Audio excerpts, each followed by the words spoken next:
نبوی نماز، نبی اکرم صلی اللہ علیہ وسلم کی سکھائی ہوئی نماز اسے لوگوں تک پہنچا سکیں، اللہ رب العالمین توفیق نصیب فرمائے۔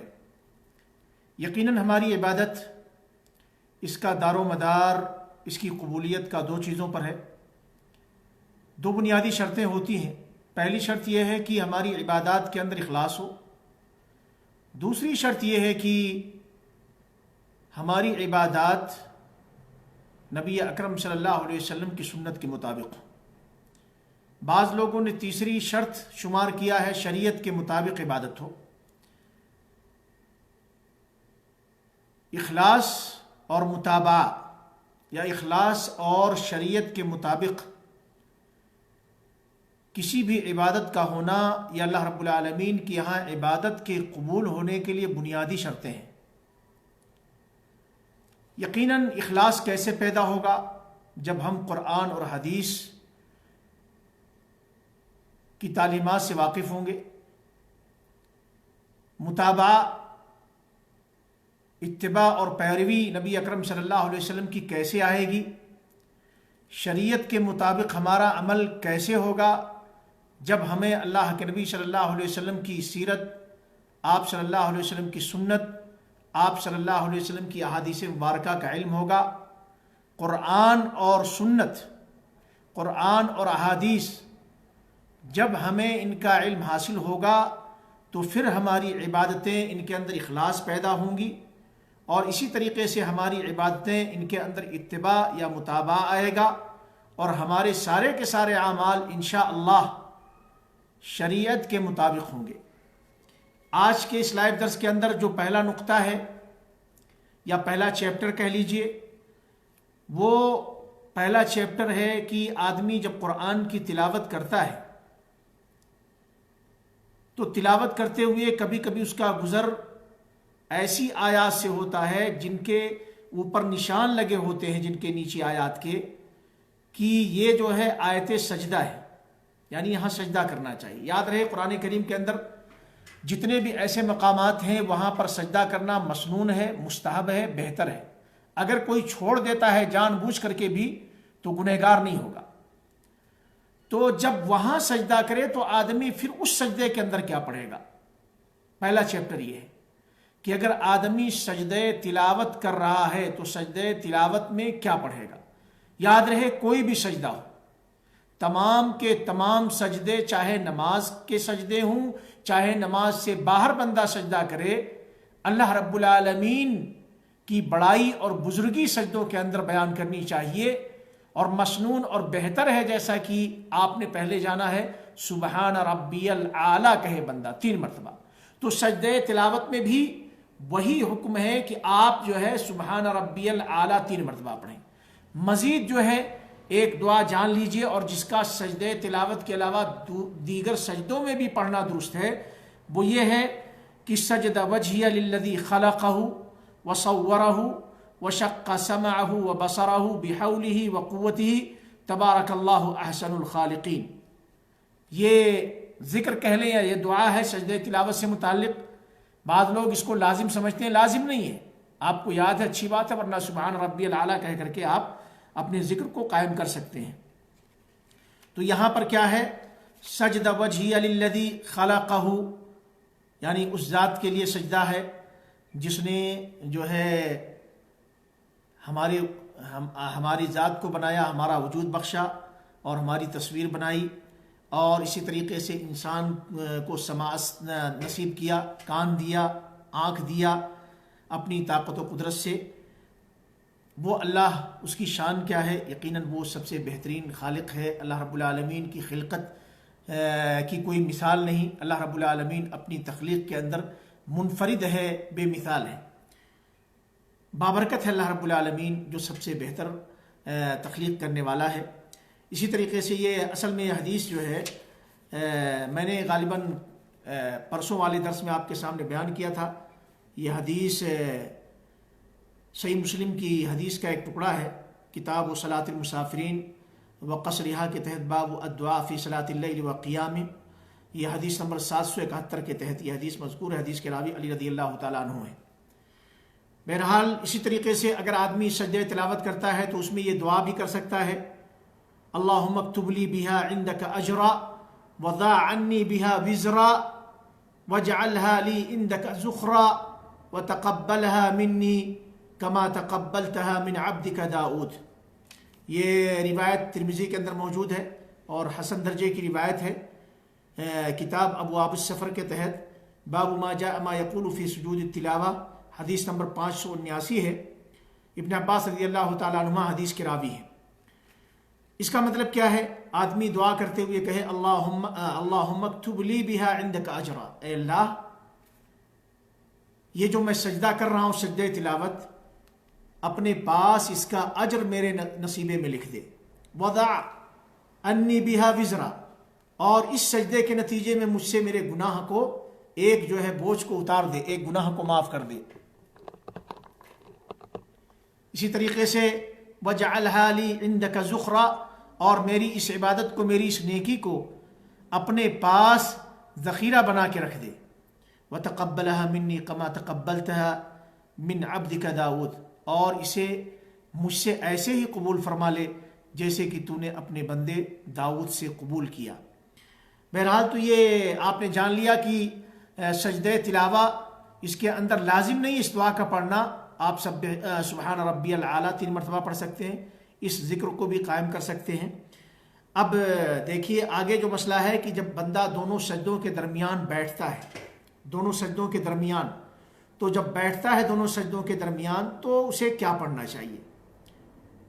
دونوں سجدوں کے درمیان کیا پڑھنا چاہیے؟ اگر آدمی کو بڑی دعا یاد ہے تو اچھی بات ہے، اگر نہیں یاد ہے، عامی آدمی ہے، تو اس کے لیے مناسب یہ ہے کہ کم از کم مخفف اور شارٹ جو ذکر ہے اس کو یاد کر لے۔ وہ کیا ہے کہ آدمی کہے رب اغفر لی رب اغفر لی رب اغفر لی رب اغفر لی۔ ذکر کیا ہے؟ آدمی کہے رب اغفر لی رب اغفر لی، یعنی اے میرے رب میرے گناہ کو معاف فرما دے، اے میرے رب میرے گناہ کو معاف فرما دے۔ یہ بندہ کہاں کہے گا؟ جب دونوں سجدوں کے درمیان بیٹھے گا، سجدے سے اللہ اکبر کہہ کر کے اٹھتا ہے، دونوں سجدے کے درمیان اب بیٹھا ہوا ہے، تو خالی خاموشی سے نہ بیٹھا رہے، منہ بند کر کے نہیں، بلکہ ذکر کرے، اللہ رب العالمین سے دعا کرے، اور دعا کرتے ہوئے کیا کہے گا؟ کم از کم یہ کہے رب اغفر لی رب اغفر لی، کہ اے میرے پروردگار، اے میرے پالنہار، میری خطاؤں کو معاف فرما دے۔ اس کا یہ مطلب ہے رب اغفر لی رب اغفر لی۔ اللہ کے نبی صلی اللہ علیہ وسلم جب کوئی ذکر کرتے تھے، کوئی دعا کرتے تھے، تو 3 بار آپ دعا کیا کرتے تھے۔ اس لیے مسنون ہے، مستحب ہے کہ آدمی 3 مرتبہ پڑھے، اور 3 سے اوپر جتنی مرتبہ آپ پڑھنا چاہیں مفرد کا طاق کا خیال رکھیں اور پڑھیں۔ اسی طریقے سے اگر آپ امام کے پیچھے ہیں، اب امام صاحب جب تک بیٹھے ہوئے ہیں، جب تک آپ اس کا تکرار کرتے رہے رب اغفر لی رب اغفر لی رب اغفر لی۔ اسی طریقے سے اللہ کے نبی صلی اللہ علیہ وسلم کی سکھائی ہوئی دعاؤں میں سے یہ دعا ہے کہ جب بندہ دونوں سجدوں کے درمیان بیٹھا ہو تو کہے رب اغفر لی ورحمنی وعافنی واجبرنی واہدنی وارزقنی وارفعنی۔ دراصل یہ متعدد روایات سے یہ جو ہے چیزوں کو یہاں اکٹھا کر دیا گیا ہے، ورنہ آپ کو وہ دعا بھی یاد ہوگی جس میں آپ عام طور سے آپ جس کو پڑھتے ہیں رب اغفر لی وارحمنی واہدنی وعافنی وارزقنی، یہ بھی درست ہے۔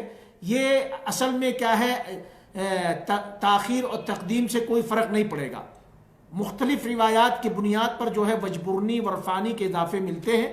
تو بہرحال آدمی دعا کرے دونوں سجدوں کے درمیان کیا کہے رب اغفر لی ورحمنی وعافنی وجبرنی واہدنی وارزقنی وارفعنی۔ مطلب کیا ہے کہ اے میرے پروردگار، اے میرے رب، میری خطاؤں کو معاف فرما دے، میرے اوپر رحم فرما، میرے ساتھ عافیت کا معاملہ کر، اور اسی طریقے سے مجھے جو ہے نعم البدل عطا فرما۔ کوئی بھی انسان کو ایسا لگتا ہے کہ بھئی کبھی کبھی انسان کے ساتھ کوئی دشواری پیش آ جاتی ہے، کوئی مسئلہ پیش آ جاتا ہے، کوئی تکلیف لاحق ہو جاتی ہے، تو اچھا بدلہ جو ہے اللہ رب العالمین سے بندہ طلب کرتا ہے کہ اللہ مجھے اس کا نعم البدل، اچھا بدلہ نصیب فرما، مجھے ہدایت کی توفیق دے، اور مجھے رزق نصیب فرما، اور میرے درجات کو بلند فرما۔ یہ بندہ جو ہے گویا اللہ رب العالمین سے وہ ذکر کر رہا ہے، اور ذکر میں سب کچھ مانگ رہا ہے، دنیا اور آخرت دونوں کی بھلائی گویا طلب کر رہا ہے، انسان اپنی صحت کی عافیت طلب کر رہا ہے، انسان اللہ رب العالمین سے ہدایت مانگ رہا ہے، انسان اللہ رب العالمین سے روزی مانگ رہا ہے، حلال روزی، انسان اپنی خطاؤں اور اپنے گناہوں پر نادم ہو کر کے رب کے سامنے شرمندہ ہو کر کے رب سے اپنے گناہوں کی مغفرت طلب کر رہا ہے، اللہ رب العالمین کی رحمت طلب کر رہا ہے، تو یہ بڑے خیر پر مبنی دعا ہے۔ لہذا ہمیں چاہیے کہ ہم اس دعا کو یاد کریں، اور اگر کوئی ساتھی یہ دعا نہیں یاد کر سکتے، ان کو نہیں یاد ہو پا رہا ہے، تو پھر رب اغفر لی کا ورد کیا کریں۔ رب اغفر لی اس کا کثرت سے جو ہے اس کو پڑھا کریں، یہ بھی عظیم دعا ہے، اس کو معمولی نہیں سمجھنا چاہیے۔ دیکھیں ابھی جو میں روایت آپ کے سامنے پڑھ رہا تھا، رب اغفر لی ورحمنی وعافنی واجبرنی واہدنی وارزقنی وارفعنی، یہ جو ہے سنن جو حدیث کی کتابیں ہیں، صحاب السنن نے اس کو جو ہے نسائی کو چھوڑ کر کے سب لوگوں نے اس کو ذکر کیا ہے۔ ابو داؤد نے کتاب الصلاح کے اندر باب الدعاء بین السجدتین کے اندر حدیث نمبر 850 کے تحت ابن عباس رضی اللہ تعالیٰ عنہما سے، ترمذی نے کتاب الصلاح کے اندر باب ما یقول بین السجدتین حدیث نمبر 284 کے تحت ذکر کیا ہے، اور اس میں اضافہ ہے لفظ وجبرنی کا، عافنی کی جگہ پر، وعافنی کی جگہ پر وجبرنی لفظ کا جو ہے اس کے اندر اضافہ ہے۔ تو اسی طریقے سے ابن ماجہ نے بھی کتاب الصلاح کے اندر باب ما یقول بین السجدتین، دونوں سجدوں کے درمیان کیا کہنا ہے، حدیث نمبر 898 کے تحت اس کو ذکر کیا ہے، اور اس میں اضافہ ملتا ہے ورفعنی کا۔ اور جو رب اغفر لی والی جو حدیث ہے، یہ ابن ماجہ کے اندر یہ حدیث موجود ہے، کتاب اقامت الصلاح والسنۃ فیہا باب ما یقول بین السجدتین، یعنی دونوں سجدوں کے درمیان کیا کہنا ہے، حدیث نمبر 897 کے تحت حذیفہ رضی اللہ تعالیٰ عنہ حدیث کے راوی ہیں۔ تو نسائی کے اندر بھی یہ حدیث موجود ہے، حدیث نمبر 1146 کے تحت، اور علامہ البانی رحمہ اللہ نے صحیح ابن ماجہ کے اندر اس کو صحیح قرار دیا ہے، حدیث نمبر 731 کے تحت، حدیث نمبر 731 کے تحت علامہ البانی رحمہ اللہ نے جو ہے رب اغفر لی والی روایت کو صحیح قرار دیا ہے۔ تو اس طریقے سے آپ نے جانا کہ دونوں سجدوں کے درمیان کیا پڑھنا ہے، دونوں سجدوں کے درمیان کیا پڑھنا ہے، آپ نے اس کو جان لیا۔ اب مرحلہ آتا ہے تیسرا جو چیپٹر ہے آج کے اس درس کا، تیسرا پوائنٹ ہے تشہد کے اندر بندہ کیا کہے گا۔ جب آدمی تشہد میں بیٹھتا ہے تو پھر اس کو کیا پڑھنا ہے۔ اب وہ تشہد چاہے تشہد اول ہو چاہے تشہد ثانی ہو، اگر 2 رکعت والی نماز ہے تو جو 2 رکعت کے بعد آپ بیٹھتے ہیں تشہد کے اندر، اس میں ساری مکمل جو ہے جو اذکار ہیں وہ پڑھیں گے، اور اگر آپ کی جو ہے 3 رکعت والی نماز ہے یا 4 رکعت والی نماز ہے تو تشہد اول کے اندر عبدہ و رسولہ کے بعد آپ اللہ اکبر کہہ کر کے کھڑے ہو جائیں گے، اور تشہد اخیر کے اندر مکمل جو ہے جو اذکار ابھی آگے آپ کے سامنے آئیں گے، آپ ان کو سیکھیے اور ان کو پڑھا کیجیے۔ اللہ رب العالمین مجھے بھی توفیق دے، میرے ناظرین اور میرے مشاہدین کو بھی توفیق نصیب فرمائے۔ دیکھیے تشہد کے اندر کیا کچھ کہنا ہے۔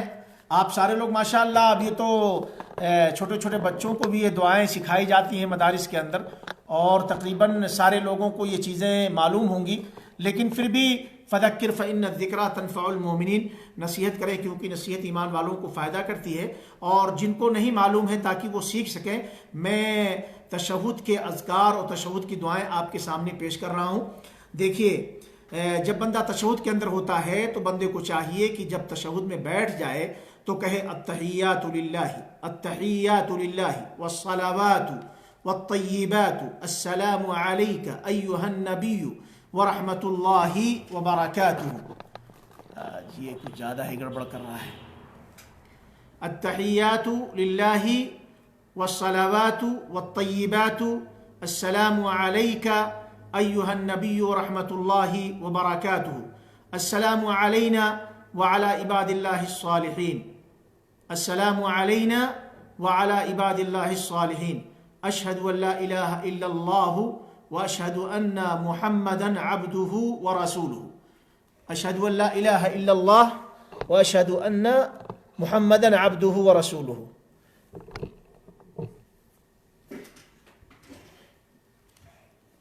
یہ تشہد کے اندر جو پہلا ذکر ہے اس کو آپ یاد کریں، اور جہاں تک میں نے کہا تھا کہ اگر 2 تشہد والی نماز ہے تو پھر پہلے تشہد کے اندر یہاں تک پڑھ کر کے پھر اللہ اکبر کہہ کر کے کھڑے ہو جائیں گے۔